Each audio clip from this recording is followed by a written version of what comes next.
Una piccola barzelletta così, lampo. Ma c'è una volta che non lampo te sta a cogliere. Mi è venuto così in mente, così. Pure a me, a volte quando sto qua così, pure a me le migliori idee. E è venuto sto frullato. Strada, poi ci è venuto questa piccola barzelletta. Quindi camminando, tu stai a scendere di me, comunque.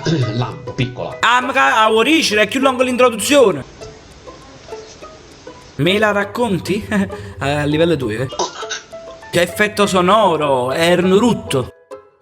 No, fai con capo, quando vuoi poi ci dice. Mamma. Che sei, i cugini di campagna? Che c'è, amore mio? Cosa vuoi, amore? Vedi che mamma sta stirando. Tenna la stessa voce a mia figlia. Guarda, io guardi, te lo giuro, a livelli effetti sonori. Mamma è caduto tutto il caffè per terra. Vabbè, salire.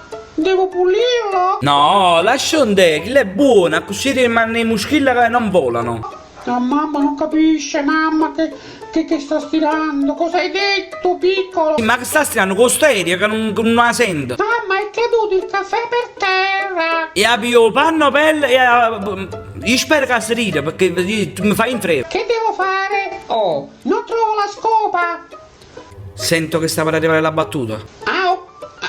Ho capito, mamma, non devi aspettare il 6 gennaio quando arriva la Befana. Gentilmente ditemi che questa non è la battuta finale e che continua, per favore. Ma veramente? Io non so che cosa dire. Lascia un mi piace e tagga un amico e risentiamo la battuta finale. Ho capito, mamma, non devi aspettare il 6 gennaio quando arriva la Befana. Mannaggia tutto con un farì!